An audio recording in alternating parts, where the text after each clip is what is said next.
Muy bien, pues un saludo a todos. Les habla Pablo Moreno a todos. Estoy aquí con mi compañero Pablo Barrachina, ambos compañeros de Sumamos, compañía de consultoría digital.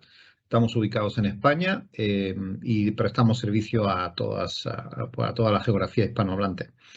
Vamos a presentar un pequeño caso de uso, ejemplo de lo que sería, de lo que habitualmente puede hacer un científico de datos, como se conoce a día de hoy, trabajando pues en un caso de uso concretamente aplicado a una empresa de negocios.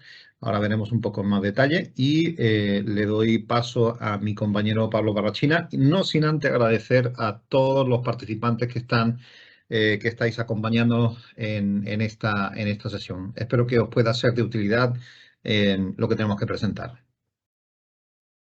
Vale, pues nada, bienvenidos a todos a esta sesión donde pues bueno, vamos a intentar pues plasmar un pequeño caso, un ejemplo, ¿vale? Que nos va a servir un poco también para hablar de infraestructuras en la nube, infraestructuras de Big Data que nos permitan procesar grandes volúmenes de información, ¿vale? Y también que nos permitan enfrentarnos a cualquier tipo de problema, ¿no? Por grande o pequeño que sea. Además, pues vamos a emplear, con la parte que nos enseña luego Pablo, pues unas técnicas de inteligencia artificial pues que permiten evaluar y analizar texto, ¿vale? Que como sabéis, pues es una de las cosas más complejas, ¿no? El lenguaje. Vale, si pasas, Pablo, a la slide de presentación. ¿Vale? ¿Sí, la siguiente? Sí, que tenía el micro apagado.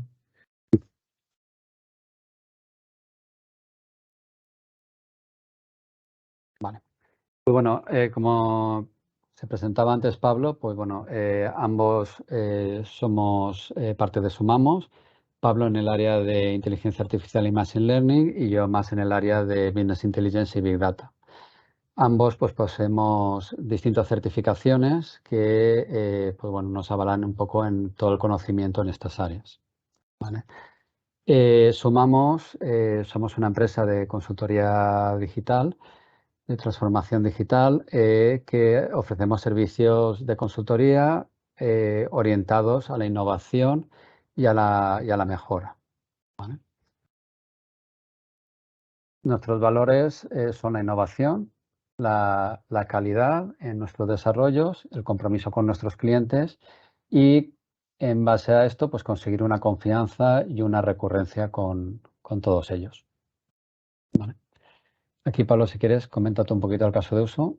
Perfecto. Bueno, pues el caso que tenemos queremos presentar es un caso típico de lo que se llama un call center o centro de llamadas que de una empresa cualquiera. En este caso hemos escogido una empresa de telecomunicaciones, pero podría ser un caso cualquiera. En esta situación, este contexto de call center, pues se reciben no solamente llamadas, sino también muchas comunicaciones, pues imagínense, desde a través de medios sociales, redes sociales o email o algunas otras, y todas esas pues se intentan digitalizar. Cuando digo se intenta digitalizar o se lleva a cabo un proceso de digitalización, no es solamente almacenar toda esa documentación no estructurada, que son pues, el texto libre. Imagínense pues todas las quejas, servicios o atención al cliente que pueda recibir una empresa cualquiera, pues recibe todas sus comunicaciones por vía mail o podemos contactarlo a través del chatbot de la página web o redes sociales o, en fin, cualquier otro método. Y las llamadas, obviamente, se graban por seguridad. Además, es un requisito legal que puede ser usado posteriormente en cualquier tipo de disputa. Bueno, obviamente hay que informar al cliente de que se está haciendo eso, por supuesto. Y además, las llamadas se transcriben habitualmente en los centros de llamada. Aquellos que cuentan con tecnología suficiente, pero vamos, hoy día está bastante asumible. Las llamadas se transcriben, es decir, se convierte en la llamada de voz, se convierte en texto. Y cuando se convierte en texto, se pueden procesar. ¿Okay? Bien, la empresa en este caso quiere llevar a cabo un proceso de mejora en el que para ello, para ese proceso de mejora, pues quiere analizar pues todas sus llamadas y todos sus comentarios, lo que se suele decir en inglés el feedback, ¿no? Las opiniones, comentarios que le llegan de sus clientes, tanto bien sean positivos como negativos, ¿eh? Obviamente, cuando uno compra un servicio, normalmente pues tiene que rellenar normalmente una encuesta y donde tiene que poner los comentarios y al final de la encuesta califica el servicio. Bueno, pues esa forma de calificar el servicio es un prefiltro que tienen las empresas y los analistas para decir, bueno, esta persona o este cliente que ha rellenado su documentación y ha hecho un comentario, lo está calificando positivo o negativamente, ¿eh? Bien, cuando tenemos 20, 30, 50 comentarios o opiniones, eso es más o menos un ser humano lo puede admitir. Pero ¿qué pasa cuando tenemos cientos de miles, incluso millones de comentarios? Ahí es donde realmente empieza la gran dificultad. ¿Cómo podemos procesar todo ese volumen de información, no solo ya de medios escritos, como digo, sencillamente no son los emails, sino también todas las redes sociales, todas las transcripciones de voz, etcétera, etcétera, etcétera? Bueno, pues para ello vamos a poner vamos a mostrar cómo se despliega una infraestructura en la nube, porque esto ya no puede almacenarse en un disco duro, normalmente en un servidor, todo ese volumen de información, sobre todo si no está estructurado. Hay que usar recursos en la nube y no solamente para almacenamiento, sino posteriormente para análisis. Y es un caso de ejemplo que es lo que vamos a hacer ahora mismo. Bien, para llevar a cabo este proceso, es lo que se conoce como, vamos a implementar una tecnología en la nube porque vamos a comenzar hablando de una infraestructura de Big Data, ¿eh? Mucho cuidado con eso de Big Data porque eso de Big, que es grande y que es pequeño, ¿no? Hay mucho debate sobre eso, ¿no? Ya mi compañero Pablo Barrachina está poniendo una cara, obviamente, de saber ¿qué es Big, ¿no? Pues una gente, pues para unas personas, algunas empresas, en algunos entornos, 1 millón de líneas puede ser Big Data, perfectamente, pero en otros entornos, Big Data se considera, al menos eso se escucha por ahí, no sé qué de cierto tendrá, que cuando una base de datos o una tabla de datos supera las 1.000 millones de líneas, 1.000 millones de líneas, eso se considera, a partir de ahí se considera Big Data. Bueno, pues como digo, todo es relativo dependiendo de la necesidad del entorno y el contexto en el que los datos se generan, ¿bien? Pero en este caso, como decíamos, sobre todo documentación y contenido o datos no estructurados, requiere mucho almacenamiento. No es lo mismo que tener datos estructurados, debidamente organizados en tablas o por columnas, por líneas. Los requerimientos de almacenamiento pues son mucho menores, ¿no? Pues imagínense, además de texto, pues que tengamos que almacenar fotografías, vídeos, imágenes, en fin, o sea, el volumen descomunal de información almacenable es enorme, es ingente. A eso se llama Big Data. Bien. Muy bien, Pablo, pues si nos quiere dar un poquito un overview, ¿qué es esto que se escucha del Data Lake o algo así? ¿Es un servidor en el lago Titicaca o algo de esto? ¿A qué se refiere esto de Data Lake? Voy a compartir yo y así cojo un poquito el Perfecto. control de la presentación. Vale. Ok. La veis, ¿verdad? Sí, perfecto. Muy bien. Sí. Pues sí, como comentaba Pablo, pues al final, ¿qué se trata? ¿Qué es esto de Big Data y si es para mí o no es para mí, ¿no? Porque hay muchas empresas que a veces dicen, no, es que yo no estoy a ese nivel o no tengo tal cantidad de información. Aquí lo importante es que con esa necesidad que surgió de grandes empresas de trabajar con grandes volúmenes de datos, eso propició que se crearan tecnologías que hoy en día son útiles para todos. Es decir, por ejemplo, hablaba Pablo del Data Lake, ¿no? El Data Lake es un sistema que nos permite almacenar una cantidad muy grande de información, pero si tenemos poca información, también es un sistema muy interesante porque nos permite guardar esa información no estructurada a un precio de coste muy, muy económico. ¿Vale? Entonces, todo ese debate de si realmente yo voy a utilizar Big Data o no voy a utilizar Big Data, al final no es importante. ¿Puedo utilizar estas tecnologías que surgieron a raíz del Big Data? Sí, sí que las podemos utilizar. Además, tienen la ventaja de que la mayoría están disponibles como servicios en la nube, por lo que no vamos a tener que hacer grandes inversiones en infraestructura y vamos a pagar por aquello que utilicemos. Es decir, si tenemos poca información, pagaremos poco. Si tenemos mucha información, pues pagaremos más, ¿vale? Pero sí que vamos a ser capaces de poco a poco adaptarnos a nuestro volumen de información o de proceso, y en base a esa evolución que vayamos teniendo en nuestra compañía, pues iremos pagando cada vez más, pero siempre teniendo en cuenta de que vamos a pagar por servicios administrados, que no nos tenemos que preocupar de actualizaciones de sistema operativo, de actualizaciones de bases de datos o de otros sistemas que al final pues son engorrosas, cuestan también mucho esfuerzo. No vamos a tener que pagar tampoco por una seguridad en nuestro data center o por la luz que consumen esos servidores, sino que lo tenemos todo paquetizado como un servicio y por tanto pues es mucho más cómodo y mucho más fácil de mantener. Además, en el momento en que dejamos de utilizar cualquier servicio, se cierra y se deja de pagar, ¿vale? Entonces, yo creo que son unas tecnologías que, pues, que al final pues, nos van a aportar muchísima flexibilidad en nuestras compañías.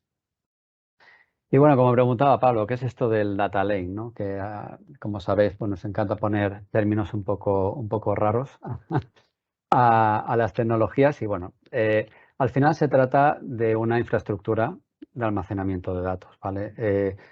Se habla mucho de cloud, todos ya sabemos que el cloud al final está en unos servidores en una ubicación, ¿vale? En grandes centros de datos. Pero bueno, la ventaja es que ya están preparados con unos sistemas de seguridad y unas capacidades y unos sistemas que permiten en cualquier momento que falle algo, pues levantar otro y no nos damos cuenta. Es decir, son sistemas de infraestructura muy potentes que están al alcance de todos, ¿vale? Como comentábamos antes. Y estos sistemas de almacenamiento además están pensados para que tengan un coste muy económico, es decir, que podamos guardar grandísimos volúmenes de información a un coste pues muy ajustado, ¿vale?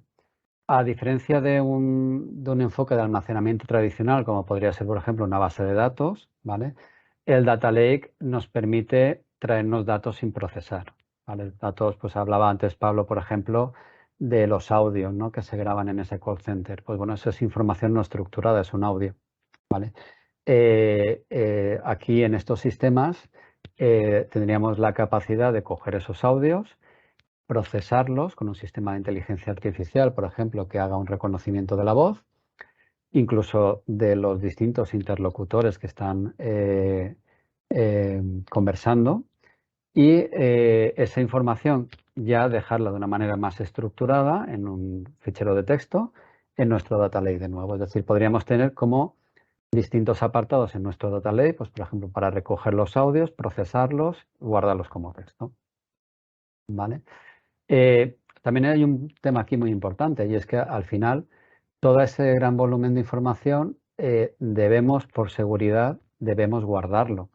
Porque, por ejemplo, a lo mejor hoy en día tenemos una IA que es, o sea, una inteligencia artificial que es capaz de analizar esos audios y sacar unas transcripciones, pero a lo mejor no es del todo fina, a lo mejor no funciona del todo bien. Si somos capaces de guardar todos esos audios a un coste muy bajo y a lo mejor dentro de 2 años esa inteligencia artificial ha mejorado, podemos coger y reprocesar todos los audios, ¿vale? Siempre poniendo un poco de sentido común, a lo mejor aquellos que ya sean muy antiguos, ir borrándolos, ¿no? Pero bueno, como el coste es económico, nos permitimos la posibilidad de poder guardar toda esa información. Estos data lakes además disponen de un sistema como de capas, ¿vale? Donde nos permite guardar la información en distintas capas y a distintos precios. Es decir, si queremos acceder inmediatamente a la información, por ejemplo, para procesar ese audio y convertirlo en texto, esa capa sería la capa, digamos, más cara, ¿vale? Es decir, la que me da la información de manera inmediata. Pero una vez yo he procesado ese audio, lo he generado como texto, el audio en realidad ya no lo necesito. Lo puedo mantener, como os comentaba, por si dentro de unos años hay una mejora o porque detecto que mi proceso tenía algún fallo y tengo que reprocesar, ¿vale? Pues esa información que yo tengo en mi data lake lo puedo bajar a unas capas inferiores de almacenamiento que son muchísimo más económicas, ¿vale? Esas capas, ¿qué ocurre? Pues que si quiero recuperar el fichero, a lo mejor tardo 1 hora en recuperarlo o un día, ¿vale? Pero bueno, en el momento que no lo necesito, lo puedo dejar ahí y si tengo un día que reprocesar, pues a lo mejor tengo que esperarme una semana a tener toda la información, pero la habré almacenado de una manera muchísimo más económica. ¿Vale? Y bueno, y una vez tenemos toda esa información en el Data Lake, ¿cómo la procesamos? ¿Vale? Porque al final estamos hablando de volúmenes de información que puedan ser más o menos altos, ¿vale? Como comentábamos.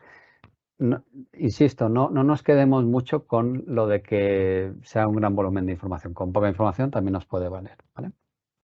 Entonces, hay distintas tecnologías, ¿vale? Una de ellas sería el procesamiento en entornos distribuidos, ¿vale? Que aquí principalmente surge a partir de una tecnología que se llama Apache Spark, ¿vale? Que lo que nos permite es aprovechar una red de nodos como de equipos, ¿vale? Y distribuir el procesamiento en todos esos nodos. ¿Vale? Esto lo que nos va a permitir es la capacidad de poder procesar grandes volúmenes de información en el tiempo que requiere el negocio. ¿Vale? Y esto es muy importante, es decir, no siempre necesitamos que nuestro proceso termine en 10 minutos o en 1 hora. Todo dependerá de la información de salida y de la respuesta que queramos dar al negocio con esa información de salida.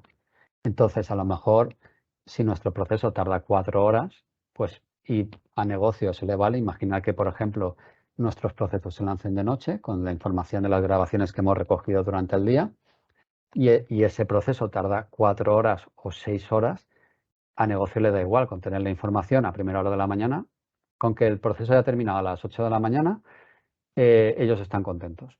Entonces, hemos de pensar que tenemos que equilibrar, ¿no?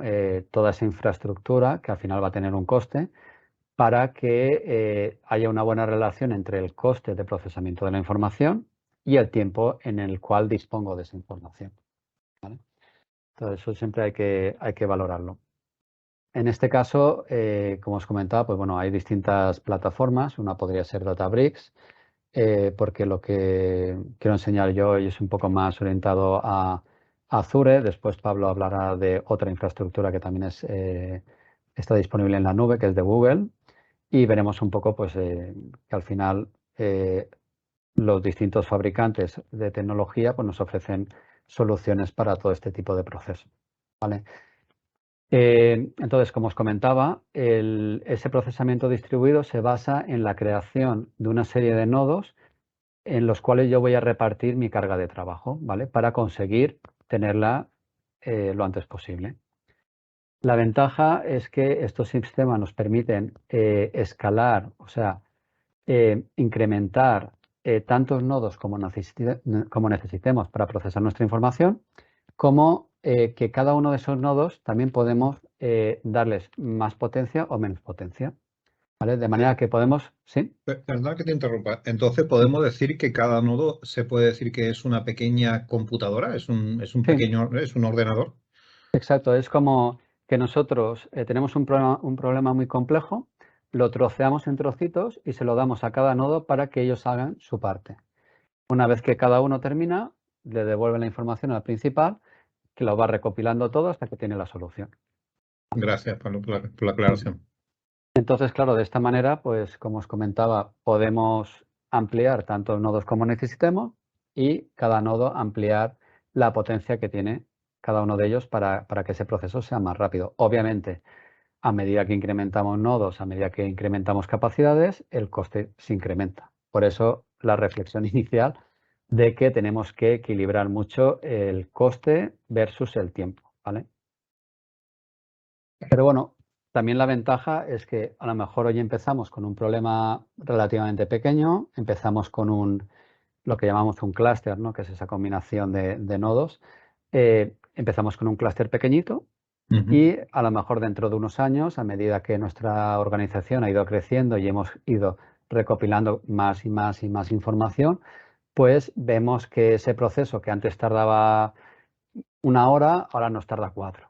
Pues en ese momento podemos simplemente, de una manera muy sencilla, ampliar el número de nodos o ampliar la capacidad de los nodos y es volver a esos procesos de 1 hora, por ejemplo. Claro, con la ventaja de que cada nodo tiene la misma configuración equivalente. Es decir, no es que cada máquina tiene un sistema operativo distinto y unas aplicaciones con versiones distintas, Nada. lo cual el coste de mantenimiento y de operación es muchísimo más. Vamos, es que no hay, no existe. Sí, sí. Imagina lo que sería tener que instanciar máquinas virtuales con su sistema operativo, con las instalaciones de software que necesitaríamos poner dentro de esos sistemas operativos.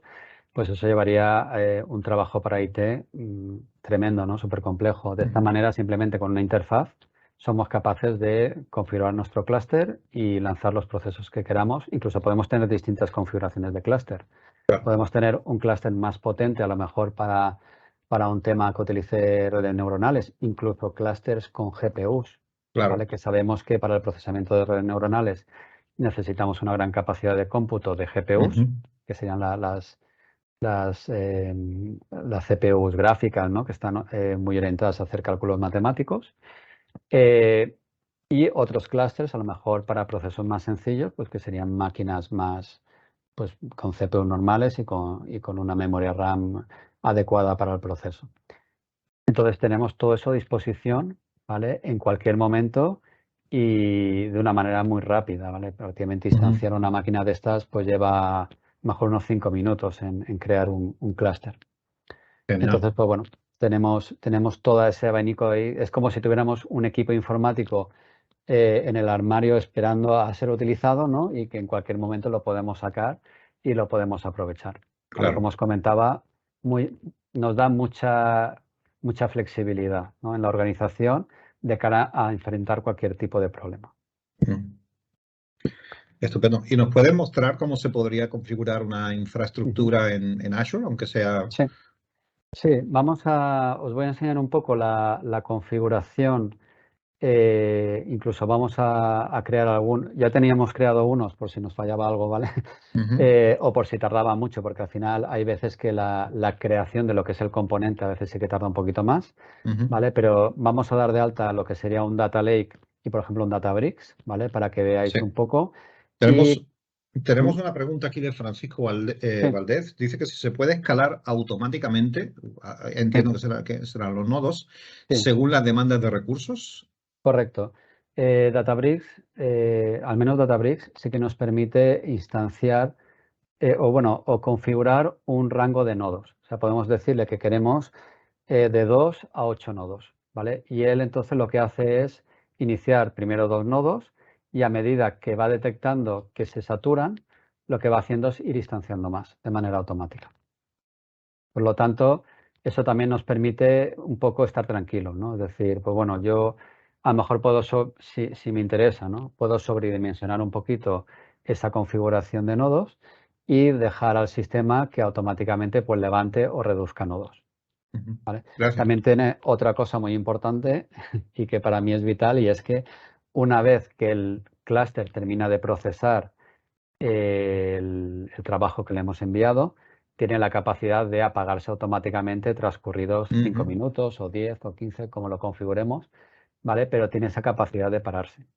¿Por qué? Porque normalmente son procesos nocturnos que se lanzan de manera automática, de manera programada, y claro, llega un punto que termina y no vamos a estar ahí nosotros para apagar el clúster. Y el clúster en marcha consume dinero. Recursos, consume dinero, exacto.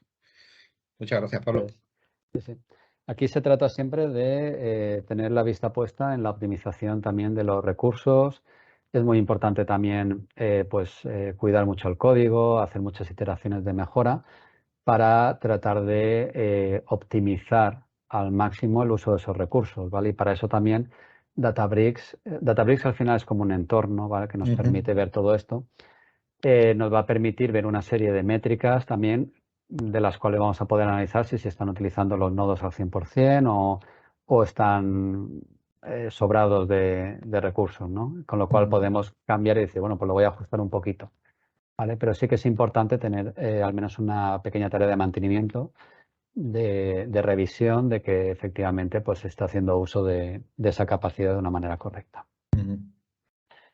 Vale, pues aquí hemos preparado un bueno, a partir de una suscripción que tenemos en Sumamos, hemos creado un grupo de recursos. Sabéis que el grupo de recursos al final es como una agrupación lógica de recursos que creamos para un fin, ¿vale? En este caso, pues bueno, hemos creado un grupo de recursos para esta masterclass, ¿vale? Y aquí podéis ver el servicio que tenemos instanciado de Databricks y el de Data Lake. Pero bueno, como creo que tenemos unos minutitos, voy a intentar a ver si nos da tiempo a crear el Data Lake, ¿vale? Como sabéis, cualquier componente lo podemos crear desde el Marketplace de Azure, ¿vale?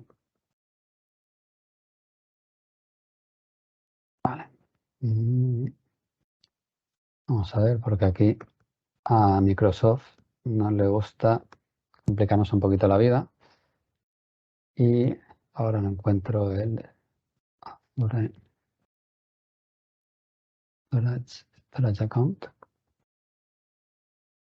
Aquí.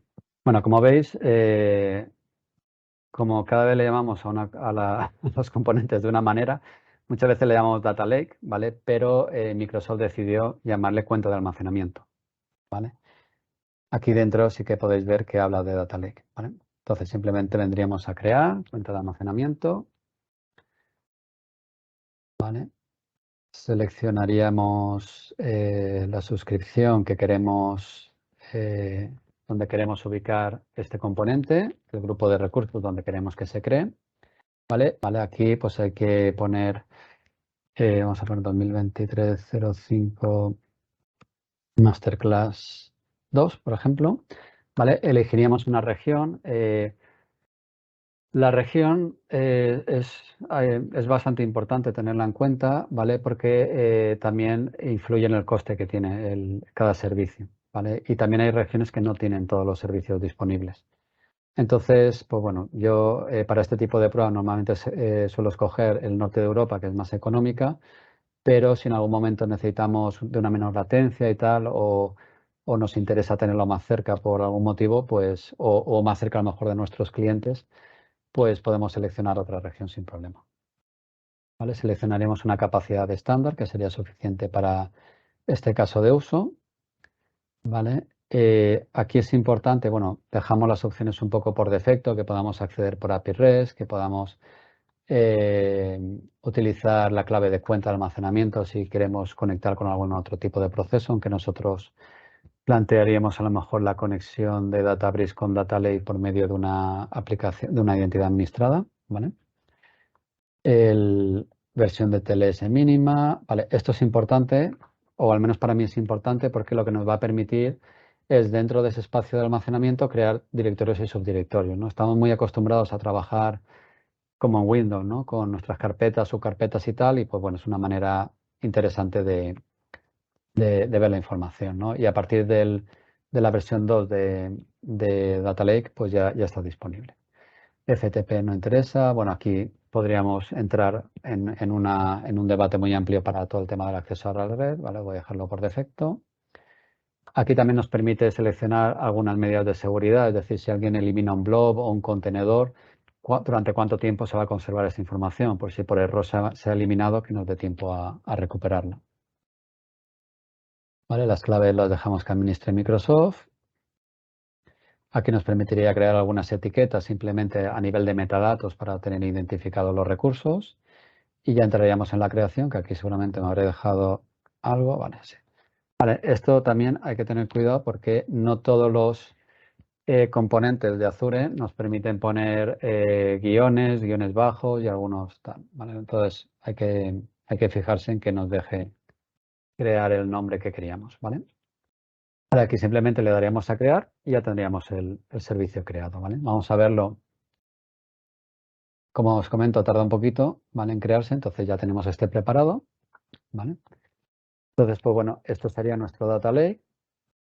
Tenemos la opción de ver un explorador de almacenamiento para poder navegar por él de una manera más sencilla, ¿vale? Y en este caso, por ejemplo, de nuestro caso de uso, lo que haríamos sería disponer de un contenedor de blobs, un contenedor de ficheros, ¿vale? Donde pues hemos creado un primer contenedor que se llamaría Analytic Dataset, ¿vale? Donde vamos a generar vamos a guardar toda esa información de nuestro call center, ¿vale? Aquí veis, he creado una carpeta Podríamos crear carpetas sin ningún problema. Y aquí guardaríamos los ficheros que nos vaya suministrando ese call center, ¿vale? Aquí, pues para la ingesta, pues también disponemos de otros componentes en Azure que podemos utilizar. Podemos utilizar Data Factory, podemos utilizar IoT Hub. O sea, al final hay una serie de componentes que nos permiten realizar esa ingesta directamente hacia nuestro Data Lake. Y lo bueno de trabajar también con una infraestructura tipo Azure, tipo AWS o Google, es que todos los componentes están interconectados, ¿vale? De manera que es muy sencillo hacer este tipo de carga de información, ¿vale? A partir de aquí, ¿qué tendríamos que hacer? Pues procesar estos ficheros que nos dejan los call centers y aplicar esos modelos o aplicar, como comentábamos antes, aplicarle una IA para que reconozcan el audio y nos generen la transcripción de texto.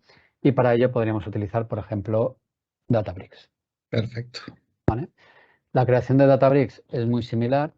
Si queréis, esta sí que os la voy a enseñar para no quitarle tiempo a Pablo, porque si no, Pablo después también habla mucho y no se queja de que no le dejo tiempo. Es cierto.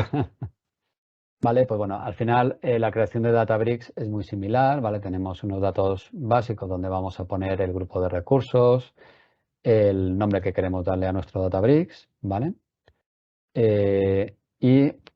Vale, vamos a ir directos aquí para que lo veáis. La parte que también me parece muy interesante, que es esta que os comentaba de la creación de los clústeres, ¿vale?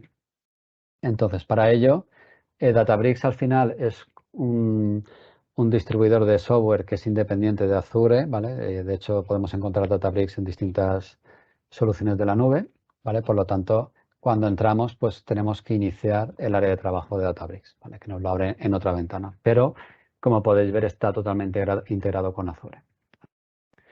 Vale, dentro de Databricks es muy sencillo, ¿vale? Tenemos la parte de workspace o de repositorio donde vamos a tener nuestros notebooks, nuestros procesos, ¿vale?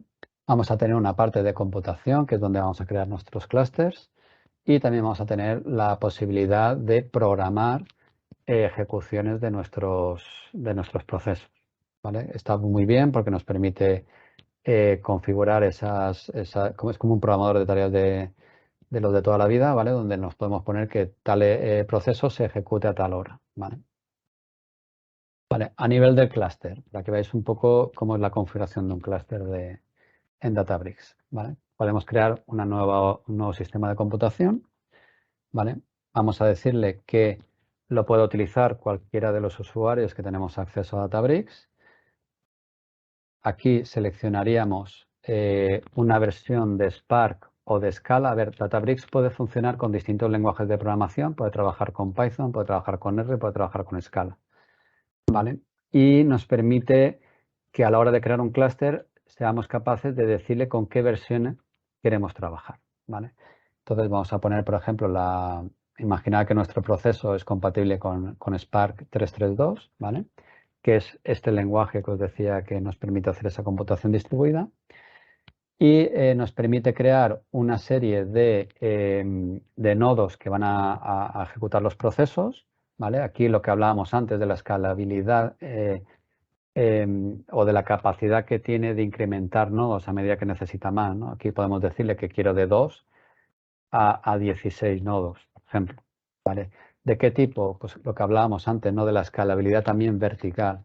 Puedo decirle que quiero que cada nodo sea una máquina de 4 cores y 14 gigas de RAM, o podría decirle que quiero que sea de 8 cores y 28 gigas de RAM. Podríamos duplicar, ¿veis de qué manera tan sencilla, ¿no? Podríamos duplicar esa capacidad, ¿vale? Después necesitamos un driver, que es un poco el que organiza todos esos nodos, ¿vale? Que aquí, por ejemplo, vamos a poner que sea igual que la configuración de los workers, aunque aquí también pues, hay mucho trabajo también de optimización y de ajuste, ¿vale? Activamos el autoescalado y le podemos decir que una vez termine, a los 10 minutos, él automáticamente se pare. Aquí tenemos que tener en cuenta que si, por ejemplo, tenemos que ejecutar 4 o 5 procesos, pues lo suyo sería ponerlos todos dentro de un notebook para que se vayan ejecutando uno detrás de otro y no se nos pare el clúster, ¿vale? Aquí podríamos incluir algunas opciones adicionales que nos permiten ajustar un poco la configuración de Spark o definir algunas variables de entorno, ¿vale? Y simplemente, una vez tenemos esto, a ver, no lo he puesto, que no lo he puesto.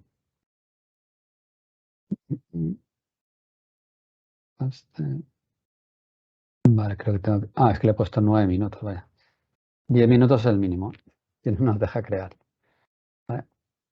Y lo podríamos crear y automáticamente pues él se va a iniciar, ¿vale? Se va a iniciar y lo vamos a tener disponible para nuestro proceso, ¿vale? ¿Cómo unimos Databricks y Data Lake, por ejemplo?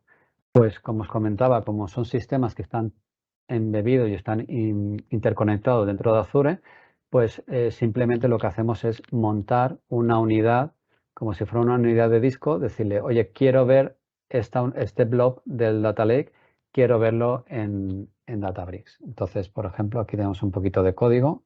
Esto ya es más técnico, ¿vale? Pero simplemente pues sería crearse una pequeña clase, ¿vale? Que podemos reutilizar en muchos procesos, donde montamos como si fuera un sistema de ficheros nuestro Data Lake, ¿vale? Y a partir de aquí podemos crear, nosotros lo hemos creado así un poquito más genérico, que le podemos pasar la carpeta que queremos ver y tal.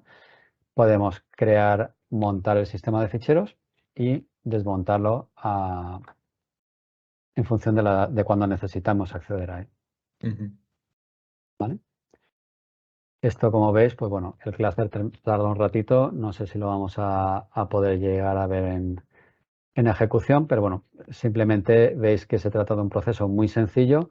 Cambiar la configuración simplemente es venir aquí, parar el clúster, editarlo y cambiar esta configuración, y nos va a permitir, pues, como hablábamos al principio, poder reducir el tiempo de ejecución de nuestros recursos de una manera pues muy, muy rápida y muy fácil. Excelente. ¿Vale? Muy Pablo, bien. te doy paso, que si no... No te preocupes, gracias. A ver. Muy bien, pues ya tenemos entonces los datos almacenados, escalables en la nube. Me escucho un poco de eco.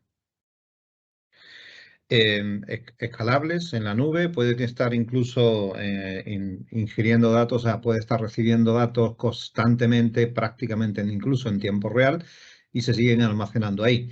El almacenamiento de los datos, sea del tipo que sea y de los datos que sea y en la cantidad que sea, no tendría ningún sentido si no se van a usar para analizar. O sea, sencillamente guardar por guardar no aporta nada. Es más, se corre mucho más peligro, porque esos datos, si no se usan, puede ser que en algún momento sean incluso objeto de algún tipo de filtrado o de acceso malintencionado, etcétera, etcétera. Cuanto más tenga, cuanto más tiene que guardar, más tiene que cuidar. Eso decía mi abuela, sabia persona.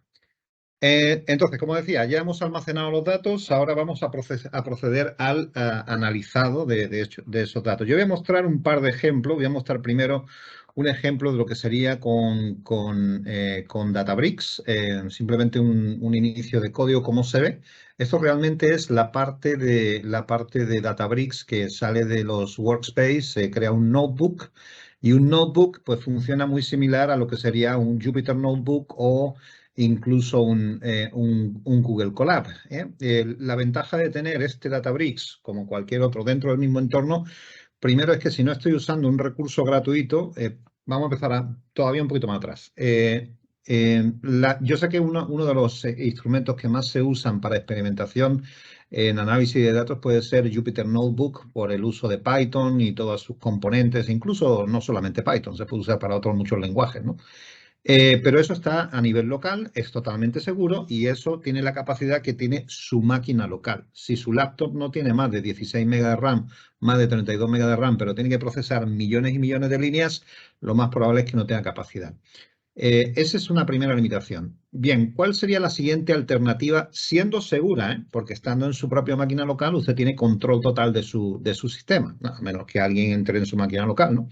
Pues la otra alternativa segura, pero a mayor escala, pues es un procesado, un análisis de código en la nube. Y eso, pues eso es lo que ofrece Databricks, por ejemplo. Hay otros entornos que ofrecen precisamente desarrollar una solución analítica dentro de un entorno cerrado, donde yo necesito entrar, como pueden ver aquí, con mis credenciales, mi usuario, quién puede ver qué, incluso podemos estar múltiples personas trabajando sobre el mismo notebook, y cada uno se encarga de una parte del código. Eso puede ocurrir perfectamente, ¿no? Bueno, pues esto es un ejemplo de cómo se ve, pues importando todas las librerías. Databricks usa Scala, que es un lenguaje de programación hecho para Spark, y un contenedor de Scala es lo que se llama PySpark, que es una versión de Python sobre Spark. Como digo, esto así es como se ve, ¿no? Más o menos aquí, así sencillo. Bien, la otra alternativa no es solamente Databricks, que se habla mucho de Databricks, pero hay otras alternativas también dentro del entorno de computación en la nube, es usar otros entornos como puede ser Azure Machine Learning o incluso Google Colab también, que tiene una versión también para profesionales, no es muy cara precisamente, afuera de la versión gratuita, que es quizá la que más se conoce, donde también con una versión de suscripción puede usted tener toda la seguridad que requiere, pues obviamente tener un entorno cerrado donde se tiene que loguear, tiene que acceder y todo esto. Bueno, pues, y se ve igual, es decir, es un notebook exactamente igual. Bien, habiendo dicho eso, vamos a empezar ahora. ¿Por qué quisiera yo analizar los datos? Vamos a volver de nuevo al origen de todo. Si no tengo un objetivo que analizar, yo no sé qué puedo hacer. Lo que quiero hacer es, después de ingerir y almacenar toda esa ingente cantidad de datos, de comentarios positivos y negativos para mejorar mi servicio, mis productos, etcétera, que quiero ofrecer a mis clientes, yo necesito entender lo más rápido posible millones de líneas, millones de comentarios, cientos de miles, incluso millones de comentarios que me pueden dejar mis clientes y usuarios. Eso en términos de inteligencia artificial se llama macrocomprensión. Macro porque no me voy a poner a leer uno por uno a lo loco. O sea, no habría tiempo, ni personas, ni seres humanos capaces de leer uno por uno, pero sí me permite entender un vistazo rápido de qué se está hablando, de quién se está hablando y en términos generales qué se está diciendo. Eso es lo que realmente me interesa.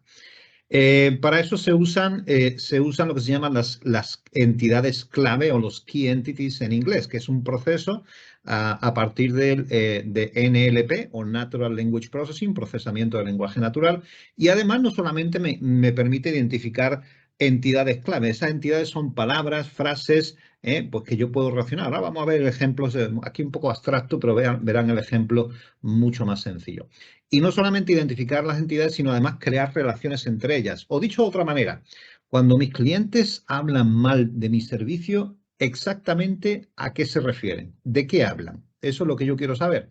Cuando hablan bien de mi servicio, ¿de qué hablan? Pues también lo quiero saber.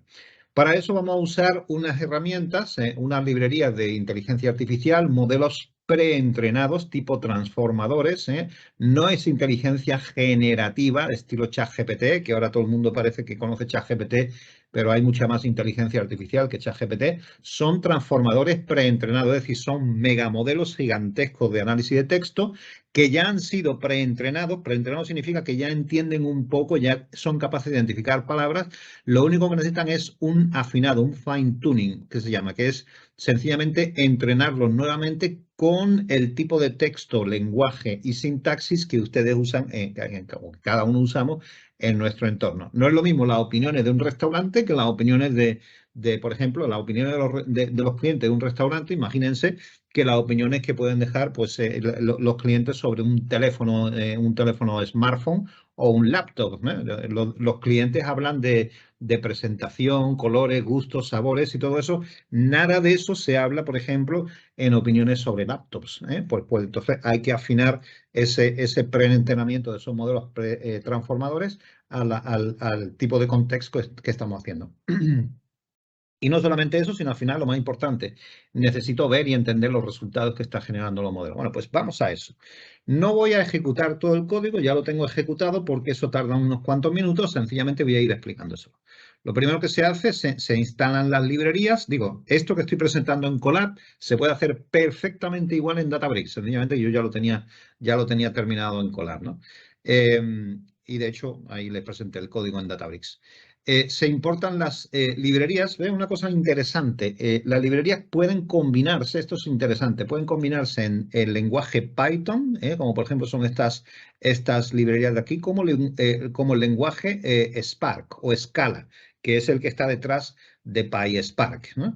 Bien, se verifican las versiones, esto es importantísimo cuando se trabaja con código abierto, verificar que haya versiones de paquetes que sean compatibles y créanme, se pueden tirar días intentando arreglar un problema de versiones de incompatibilidad.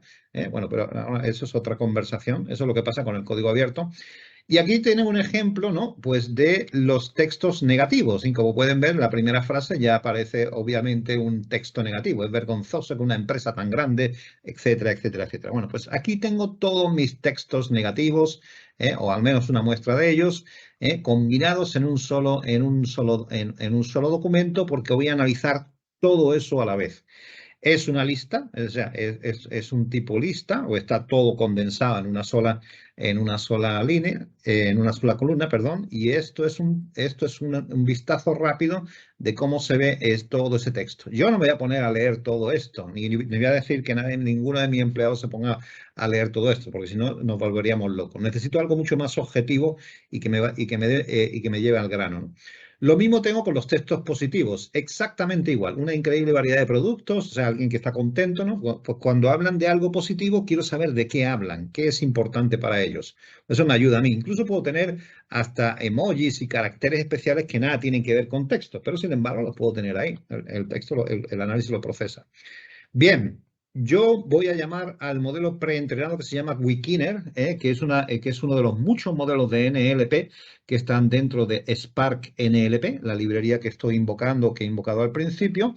Y además de eso, una de las cosas importantes es preprocesar, lo que se llama crear un pipeline de procesado desde el ensamblado del documento de texto, el ensamblado para que analice palabra por palabra, etcétera, etcétera.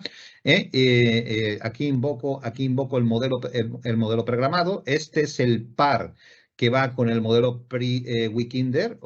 Como pueden ver, este 840B significa que ese modelo es capaz de leer y entender hasta 840.000 millones de palabras, obviamente en múltiples idiomas. Y no solamente palabras, expresiones, que son conjuntos de palabras.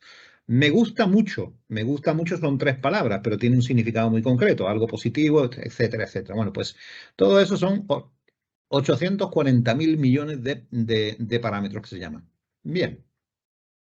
Se tokeniza el modelo, se hace una conversión al Natural Entity Relationship, que es este parámetro NER que se hay aquí.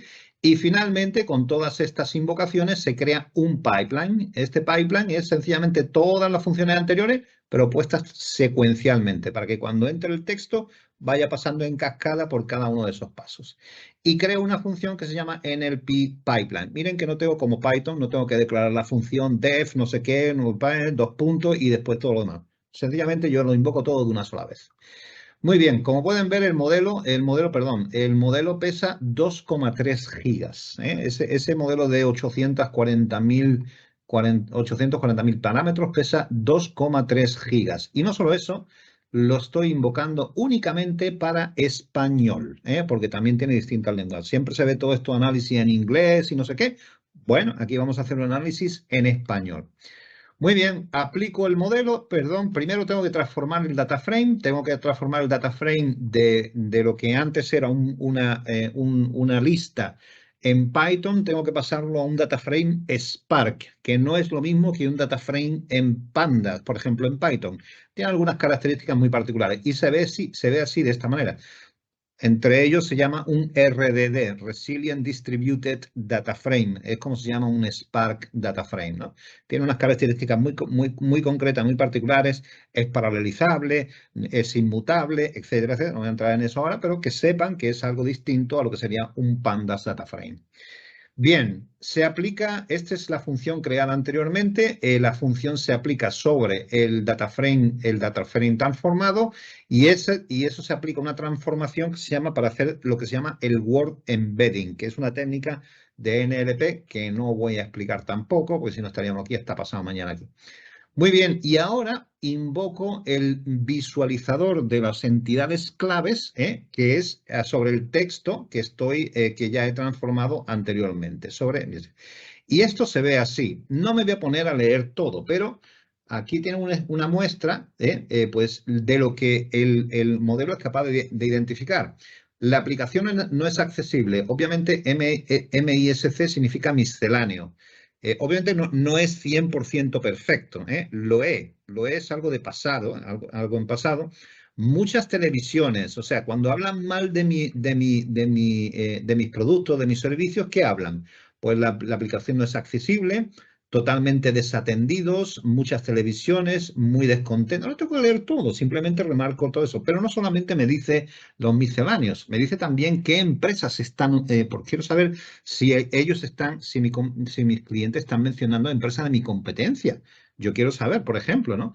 Pues mira, Telefónica Empresas, Telefónica Movistar, ya sabemos entonces de qué empresa de telefonía estamos hablando, ¿eh? Ya, bueno, ya nada más que lo voy a dejar ahí. Consejo, trabajen, aquí mire, dice esta, ¿no? Notifico a Movistar, en fin, me digo a mí mismo, en domingo, WhatsApp, en fin, estos son elementos clave que me permiten de un vistazo muy rápido saber de qué hablan. Es una compañía muy grande, bla, bla, bla. Bien, todo esto me ayuda otra empresa, organización, telefónica. Vergüenza, maltrato, engaño. Este resaltó aquí y esto lo encontró clave el modelo. Y así podría haber, mira, aquí tenemos esto, dejan este, PER, no me acuerdo ahora exactamente qué categoría era PER, esto es organización. Hay una que es localización, porque es capaz de identificar si hablan de ubicaciones, provincias, pueblos, ciudades, etcétera, países, en fin, todas estas cosas. Bien, pues esto es un ejemplo de cuando hablan mal. PERS, no sé si es una acción, contrata, pues, no sé. En fin, Movistar Empresas, Telefónica Empresas, etcétera. Bien. Bueno, vamos a hacer ahora lo mismo, pero con el texto positivo, ¿eh? El texto positivo, pues quiero saber cuando hablan bien de mi empresa o de mi servicio, de qué exactamente están hablando. Bueno, pues hay un pequeño centro, perfecto sitio para trabajar, complicado al aparcar, esto es misceláneo, pues a lo mejor eso me ayudaría a mí a entender cómo mejorar mi infraestructura. Esto es una localización, una ubicación pública, una organización, Unicaciones Telefónica de España Movistar. Otro misceláneo y obviamente ve que el color cambia. El misceláneo aquí es positivo, allí el misceláneo era color marrón oscuro que era negativo. Miren que es curioso. En fin, localización. Ronda es una ubicación, de hecho es un pueblo en Málaga y he entendido que esto es una localización. O sea, se lo digo, no es perfecto, pero le pueden dar una idea, ¿no? Bien, la creatividad se me puso un poco en fin, ya la mente empezó a volarme y digo, oye, ¿qué pasaría si yo ahora tomo un texto de recomendación de una cartera de inversión? Yo tengo una serie de inversiones, pues ya, Pablo no tiene nada que ver con el call center, pero oye, la creatividad se me puso y lo que hice fue bajarme, me descargué un documento, que esto fue publicado en el diario El Economista, que hablaba sobre las carteras de inversión, los fondos de ahorro y demás. Bueno, pues, obviamente no voy a leer todo eso, no voy a leer todo eso, pero ¿qué recomendaría?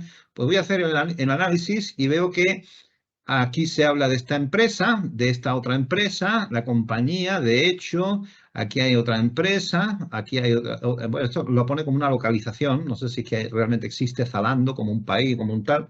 Aquí tengo una empresa, Deutsche Bank, Factsheet, la compañía, etcétera.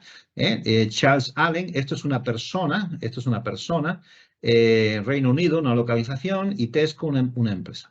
Pero bueno, esto les da una idea muy rápida de lo que sería una aplicación de los Key Entity. Yo sé que esta parte no tiene nada que ver con el call center, pero como le digo, me dio la curiosidad y me puse a hacer eso también, ¿no?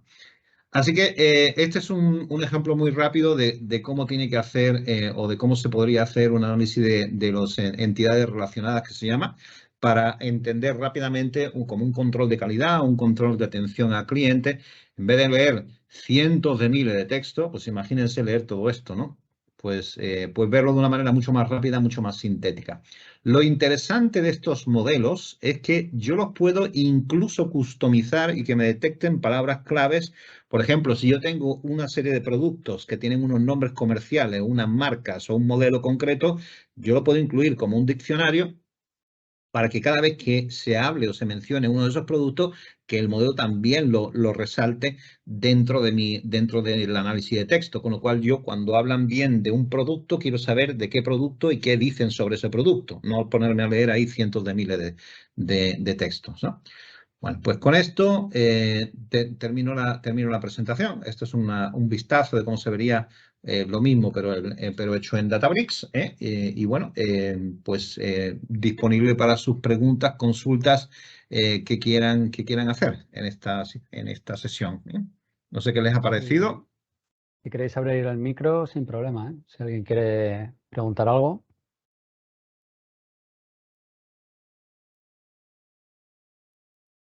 No sé si aquí alguien lo preguntará, pero una de las cosas que me suelen preguntar mucho, Pablo, no sé cuál es tu opinión, si un científico de datos, alguien que hace análisis de datos, debe también conocer la parte de infraestructura o debe ser versado o un técnico en infraestructura, como has mencionado tú al principio, desarrollando todo eso de la computación en la nube, los clústeres y todo ese tipo de cosas.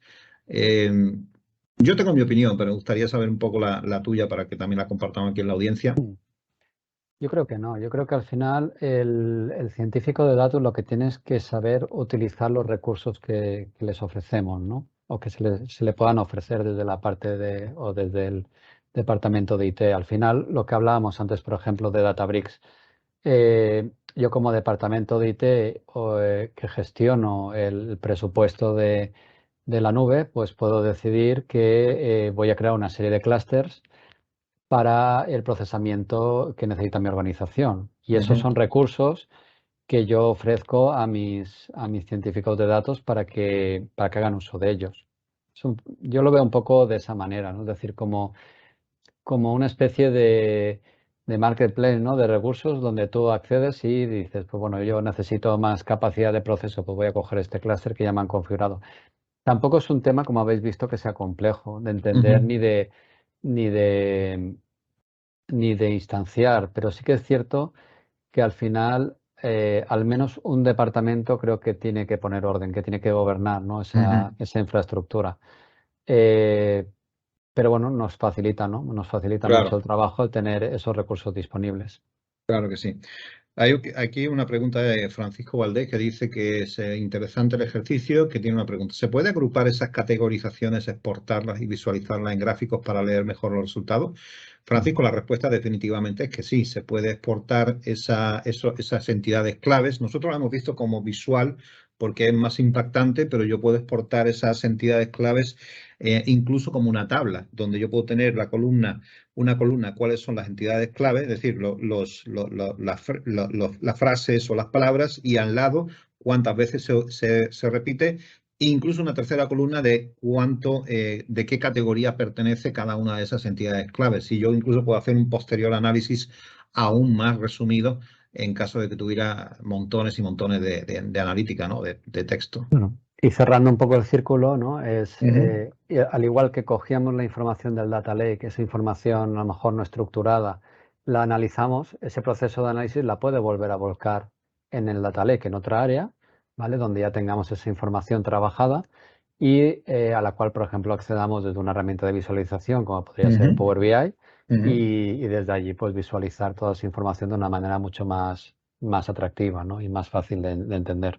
Exacto. Y de hecho, Francisco está agregando un comentario que me parece bastante interesante, que es todo ese resultado sumarizado en una tabla que se puede exportar y guardar de nuevo de vuelta en el mismo data lake, como bien acaba de decir Pablo Barrachina, se puede dar un seguimiento para entender la evolución en la tendencia de los términos, pues, de las entidades clave, para entender pues, cuáles son las tendencias positivas y negativas. Muy bien, de hecho se suele hacer, eso es un análisis de tendencias de entidades claves. Entonces, Antes se hablaba mal de algo, cuando era negativo los comentarios, hace 6 meses se hablaba de esto y ahora se habla de esto otro, ¿no? O sea, te hemos ejecutado una serie de acciones correctoras, ¿no? En pro de mejorar esos comentarios y hay que hacer un seguimiento para ver que efectivamente esos comentarios vayan descendiendo y a lo mejor aparecen unos nuevos, ¿no?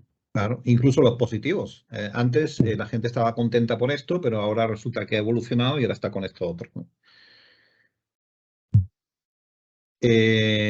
Ujú. Fernando dice que si podemos comentar cómo enlazar con reseñas de Google, Twitter, Instagram, etcétera. Bien, aquí hay un par de pequeñas, sin entrar en la parte de infraestructura que ahora Pablo Barrachina nos comentará. Antes de hacer nada, lo primero es que esto ya no es el salvaje oeste como era hace años, ¿eh? Antes se podía extraer documentación de redes sociales indiscriminadamente, aunque yo no fuera el usuario. Ahora por ley, solamente por ley. Otra cosa es que otros hagan lo que no dice la ley que se debe hacer, pero ahora solamente se puede analizar tus propios datos de redes sociales. O sea, tú puedes analizar tus datos de Instagram, de Google, de Twitter, de LinkedIn, pero tú descargas tus propios datos y tú analizas solamente tus datos. No analizas el mundo entero, el universo entero de datos, ¿no? O sea, eso es lo primero. Y lo segundo ya, almacenamiento y stream. Sí, bueno, y también un poco a nivel más técnico, ¿no? Es decir, al final, tú para poder acceder, como comenta Pablo, a tu información, obviamente siempre a tu información, eh, lo que lo haces es por medio de una API. Una API es como un conector que nos da el fabricante del software que nos permite acceder a su información, porque al final la información la tienen ellos, ¿no? Entonces, por Ujú, medio de la API lo que hacemos es extraer esa información siempre con un usuario y una contraseña. Tampoco es que te den muchísima información, te dan la que ellos quieren, ¿vale? ujú, Y con esa información, pues por ejemplo, se podría hacer con un componente en Azure que se llama Data Factory, se puede extraer esa información por medio de las APIs y esa información la volcaríamos igualmente a nuestro Data Lake, ¿vale? Para después, como comentaba Pablo, hacer algo con ella, porque si la ujú, guardamos simplemente por guardarla no tiene sentido. Pero sí que es cierto que estos últimos años cada vez la información es más restrictiva, cuesta más acceder a ella y no es tan completa como a lo mejor hace 5 o 6 años. ujú. Se está Así notando es. bastante. Sí, muy bien. Muy bien. ¿Alguna otra pregunta o consulta que quieran hacer? ¿Algún comentario?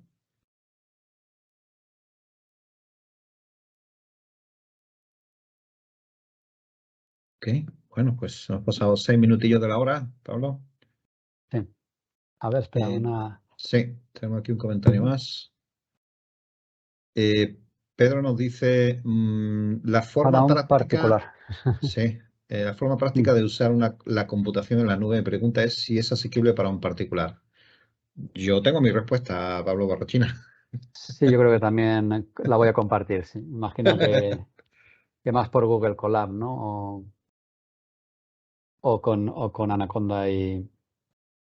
Bueno, Bueno, en la nube debería ser Colab. Sí. la nube debería ser Colab. Hay otros recursos gratuitos, está Ujú, Jupyter Lab y algunos otros también ujú, que permiten cierta computación en la nube con una capa gratuita. Muchos servicios ofrecen una pequeña capa gratuita, una pequeña entrada con unos recursos más bien cortos. Cortos me refiero que tampoco es que tienes gigabytes o terabytes de almacenamiento, pero hombre, algún almacenamiento tienes y puedes usar cierta computación con hasta 10, 12, 14 megas gigas de RAM, perdón, en algunos casos, que bueno, que para hacer experimentos a pequeña escala, pequeña, mediana escala, es más que ujú. suficiente, ¿no? A título particular, pues esto es como todo, depende, ¿eh? Depende yo te hablo por lo menos desde mi punto de vista como analista, Pablo, cuando desde el punto de vista de infraestructura tendrá otra visión, posiblemente, pero como analista, si tu análisis requiere grandes cantidades de datos y una computación exigente, incluso para hacer pequeños análisis que pudieran parecer pequeños, pero es que nos hemos acostumbrado a que como todo tiene que ser rápido, o sea, ejecutar un modelo matemático para hacer un análisis predictivo de cualquier cosa son cientos de miles de cálculos matemáticos que hay que hacer prácticamente por segundo o por milisegundo incluso.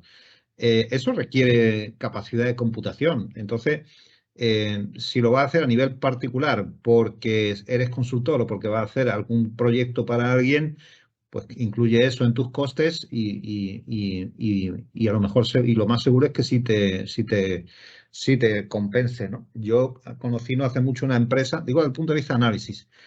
Yo conocí una empresa no hace mucho, ahora como 2 años así, que ofrecía computación virtual en la nube que tú puedes ejecutar un clúster Hadoop desde tu lab, no ya de tu laptop, incluso desde un tablet. Y tú puedes programar una red neuronal de gran capacidad pues desde una máquina que no tiene ni siquiera memoria RAM, porque no la está ejecutando de tu máquina, la está ejecutando de la nube.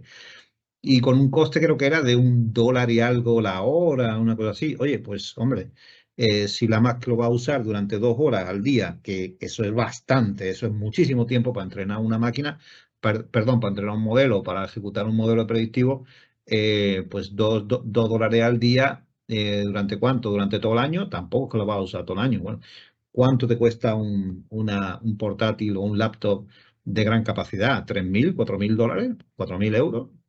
Pues hay veces que a lo mejor sí interesa, ¿no? Cuanto a almacenamiento, yo prefiero que Pablo Barrochina de su versión, ¿no? A ver, yo creo que al final también utilizar, por ejemplo, Google Colab, pues tiene la ventaja de que casi todos ya utilizamos Google, ¿no? Con lo cual es muy natural también Ujú, el utilizarlo. Como comentaba Pablo, después pasar a una suscripción de pago tampoco es muy dramático dentro de Google, ¿vale? Si queremos aprender más toda la parte, por ejemplo, de Azure o en AWS, digamos, infraestructuras más complejas, pues aquí a lo mejor podemos empezar con los accesos gratuitos que tienen estas plataformas, que nos dan pues muchas veces $100 o 150 o 200, dependiendo del servicio, y eso lo que nos permite es aprender. Lo que pasa es que lo que no nos va a permitir es tener un proceso en ejecución durante varios meses, algo productivo, pero sí que nos permite al menos trabajar con estas infraestructuras, hacer pruebas, y cuando se nos acaban los créditos, pues se ha acabado y ya no podemos ejecutar nada más. Pero es una buena solución también, ¿eh? ujú. Sí, dice que lo entiende, que más que almacenamiento sería una capacidad de computación de 500 gigas de radiografía. Bueno, eso tiene pinta de capacidad de Sí. computación. Yo creo que Sí, eso lo bueno, puedes. almacenamiento porque son 500 gigas y, y computación también porque si lo que quieres hacer es análisis de imagen, pues aquí probablemente necesites GPUs. Sí, sí. Ujú. Más que mucha memoria RAM, entonces un buen GPU. Mm, Y yo creo que con 16 gigas de RAM y un buen mm, GPU, con eso más o menos 500 gigas de radiografía. Bueno, habría que ver. Habría muchos Aquí detalles que también, ver. claro, aquí también aprovechar que las principales infraestructuras tienen calculadoras de coste en Exacto, las ¿verdad? cuales podemos, siempre es difícil porque no sabes, hay muchos parámetros, ¿no? Y muchas veces es muy difícil saber, por ejemplo, cuánto tiempo va a estar el clúster de Databricks en marcha, ¿vale? Porque no sabes hasta que no ejecutas. Pero puedes estimar un poco y decir, bueno, pues me voy a imaginar que a lo mejor para hacer ese procesamiento de los 500 gigas necesito ejecutar el clúster una vez al día y que va a estar 4 horas ejecutándose. Pues esto lo pones en la calculadora de Azure o de AWS o de Google y te da un estimado Ujú, de consumo al mes. ¿Vale? Que ahí podrías. Y lo mismo con el Data Lake. Con el Data Lake 500 gigas probablemente, pues, a ver, no tendría que mirarlo, ¿no? Pero probablemente sean unos 40 o 50 euros, ¿vale? ujú, Que probablemente ahí no esté el problema del presupuesto, esté más en la parte de computación y de que al final son procesos complejos que ujú, también meter GPUs incrementa muchísimo el coste de los nodos, ujú. obviamente, porque es un recurso más caro y no sé, y claro, tendrías que estimar un poco cuánto a lo mejor podrías estimar cuánto tardas en procesar una imagen y hacer un poco la extrapolación o algo así. Ujú. Y creo recordar que en Colab tienes capacidad de GPU gratuita también. Sí, sí tiene Lo único es GPU que a lo y TPU. mejor, lo que decía Pablo, a lo mejor en vez de tardarte 4 horas, el proceso te tarda 16 y lo tienes todo el día ahí en marcha. Si es Ujú. gratuita, pues lo lanzas y hasta que termine. A ver, Christopher Soto, una pregunta más. Modo de pago o capa gratuita. ¿Es recomendable subir y procesar datos de una empresa por temas de sigilo y privacidad de los datos de usuario? Ay, muy tremenda buena pregunta. Sí, a ver, al final, tanto en modo de pago como en capa gratuita, la seguridad la vamos a tener garantizada, ¿vale? Es decir, no porque sea gratuita tenemos menos seguridad. Lo que sí que tenemos es que tener una buena configuración de la infraestructura, ¿vale? Exacto. La capa gratuita, lo que ocurre es que una vez que acabemos los créditos, el fabricante nos va a decir o, o continúas pagando o te elimino los recursos, ¿vale? O no los puedes ejecutar, los tienes parados ahí.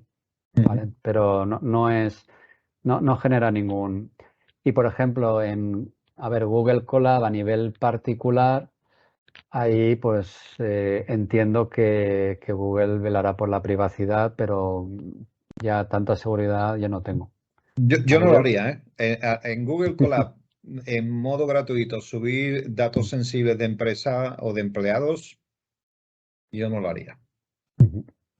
Pero bueno, yo es que no me fío ni de mi sombra, ¿no? Pero yo no lo Sí. haría. A ver, yo creo que a lo mejor en Google a lo mejor sí que son un poco más fiables, porque al final lo Sí. que te están diciendo es como usa mis servicios, ¿vale? Yo te doy un poco gratis, te engancho para que al final acabes consumiendo más recursos, ¿no? y más servicios. Eh, Quizás en otros que no sean tan conocidos, pues sí que iría con más cautela ahí, o a lo mejor intentaría al menos ofuscar un poco la información Ujú. antes de subirla. Bueno, pues bien, vamos a parar aquí, que ya hemos pasado 15 minutos de la hora. Gracias por la participación, por el interés, por las preguntas y cualquier cosa que podáis necesitar, no dudéis en contactarnos. Además, nos pueden encontrar lógicamente en LinkedIn y encantados de poder atenderlos y estar con vosotros, responder sus preguntas y atenderos. Y que pasen un buen día o una buena tarde, depende de dónde estén. Gracias a Muchas todos. gracias.